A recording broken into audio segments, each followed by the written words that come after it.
Bon, voici un exemple où on transfère une animation qu'on a construite sur un rig. Donc, vous reconnaissez notre petit bonhomme ici, le Little Dude.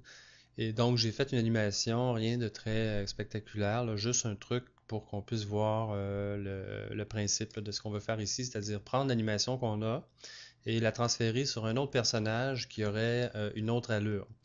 Donc, j'ai mon personnage qui est ici, et donc, il n'a pas de rig pour l'instant. Alors, comment est-ce que je vais faire ça? Et c'est là qu'on va utiliser le Character Biped Guide. Qu'est-ce que c'est le Biped Guide? C'est un guide qui permet de créer euh, le rig pour nous sur un objet qui n'a pas les mêmes définitions, les mêmes grandeurs, les mêmes dimensions. Donc, je vais y aller. Vous pourrez explorer vous-même les propriétés. Là, cette vidéo ici veut être très très court et aller directement aux étapes principales. Donc j'accepte les valeurs par défaut et j'ai mon fameux rig qui est là. Fait que bon, ce que je vais faire, je vais juste cacher ce petit bonhomme-là 2 secondes.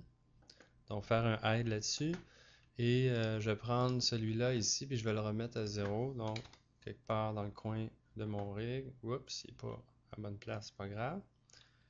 On va l'amener ici comme ça. Là, ça va être difficile de placer le guide à l'intérieur de ce personnage-là pour l'instant parce qu'on ne voit pas en même temps. Je pourrais me mettre en fil de fer, là, mais un truc, c'est d'aller dans Display Options et d'activer les X-Ray Mode. Vous voyez, quand j'ai le X-Ray Mode, euh, je vois au travers mon objet. Donc, la géométrie comme telle, je vais aller dans Visibilité et je vais enlever la sélectionnabilité de l'objet. Je vais le freezer en même temps puisque je viens de remarquer que j'ai toutes sortes d'opérateurs qui sont encore actifs là-dessus. Euh, donc je vais y aller grosso modo. Là, je vais placer mon personnage d'abord euh, pour qu'il embarque grosso modo sur le guide. Et ensuite, ben, je vais y aller puis je vais construire et positionner le guide pour chaque chose. Donc là, ici, on a le pied. Donc je vais aller placer mon pied en arrière comme ça. Je vais étirer aussi. Vous voyez que quand je sélectionne des éléments, j'ai exactement une répartition symétrique. Donc je me retrouve avec l'autre côté qui réagit de la même façon, là.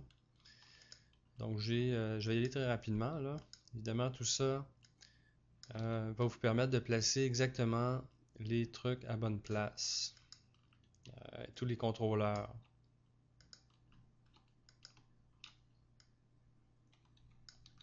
Donc, quelque chose comme ça. Et j'ai le talon qui est ici, le genou, que je vais aller placer aussi. Oups, vous voyez que j'aurais dû commencer par le haut de la hiérarchie.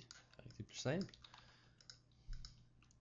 Et donc, je peux arriver à placer le rig pour que ça fonctionne pour mon personnage avec la forme du personnage que j'ai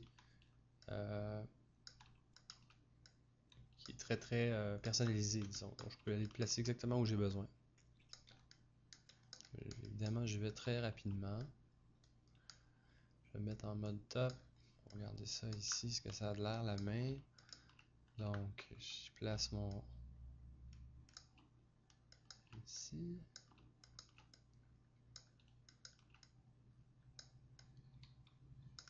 Donc, on y va comme ça pour chaque doigt. Puis, on réussit à placer notre squelette à l'intérieur de notre personnage.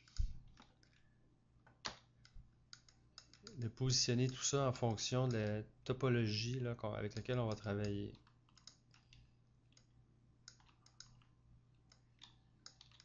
Une fois qu'on est satisfait, n'oubliez pas aussi la position de la colonne vertébrale. Donc, pensez à positionner, allez-y vraiment graduellement. Vous allez voir si vous pouvez modifier certaines des positions des fois que vous n'auriez pas pensé, là. Donc, une fois qu'on est content, qu'on est satisfait, c'est qu'on sélectionne ensuite une partie du rig et on fait Character Rig from Guide. Donc, Rig from Biped Guide. Quand je clique là-dessus, j'ai toutes les options dont je vous parlais tantôt. Donc, je vais juste laisser ça à None, puis je vais juste démarrer le convertisseur, celui qui va utiliser la position du guide pour créer le rig. Et là, j'ai le rig qui vient d'apparaître.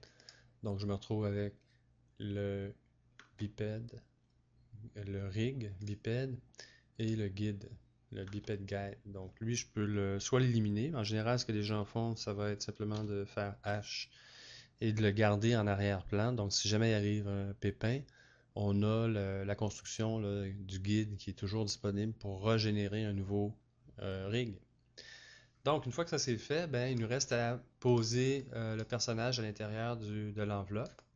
Donc, si je fais ça, disons, je vais y aller très rapidement, mais j'ai déjà une vidéo là-dessus. Là, vous pouvez retourner voir le enveloppe 101 qui est probablement dans le même dossier que celui-ci. Donc, je vais aller sélectionner mon petit bonhomme et je vais aller dans le menu Animate, Enveloppe, Set Envelope. Et vous voyez, je suis en mode modeling. Je vais y aller tout de suite. Je vais aller en mode animation, Envelope, Set Envelope. Et je vais aller chercher maintenant le groupe du bipède que je viens de construire. Donc, enveloppe groupe. Je clique là-dessus, comme ça. Là, on voit l'enveloppe qui a été appliquée. On a tout le jeu de couleurs là, qui fait la liaison entre les vertex et leur squelette correspondant, le morceau d'os, si on veut, correspondant. Et donc, on voit que tout a fonctionné. Encore une fois, là, si vous voulez plus d'informations sur le travail de l'enveloppe, allez voir l'autre vidéo directement là, qui parle directement de ça. Bon, maintenant, ce qu'on veut faire, n'oubliez pas, c'est de transférer l'animation qu'on avait sur Little Dude et le transférer maintenant sur notre nouveau personnage qui est là. Ce qu'on peut faire, tiens, c'est prendre notre man et d'aller le glisser en dessous de la structure de notre bipède. Et donc, on a maintenant le bipède au complet. On peut aller le replacer ici derrière. Donc là, je vais faire revenir notre fameux Little Dude. Comme ça. Et donc, avec son animation. Et ce que dois faire maintenant pour transférer l'animation d'un à l'autre, ce que je veux faire, c'est sauver une action. Donc, je sélectionne le rig au complet. Je m'en vais dans le menu Action et je sauve, Store, une action. Donc, il y a différents types d'actions. Il y a des, comme je vous ai déjà expliqué en classe, il y a des actions statiques, c'est-à-dire qu'on sauve une position, une pose en fait de notre personnage dans ce cas-ci, ou une animation, c'est ce qui nous intéresse là. Donc, une transformation F-curve. Donc, on sauve, on store une action Transformation F-curve. Je fais ça. J'ai maintenant la possibilité de donner un nom à cette action-là. On va l'appeler n'importe quoi. Donc, tiens, blablabla. OK.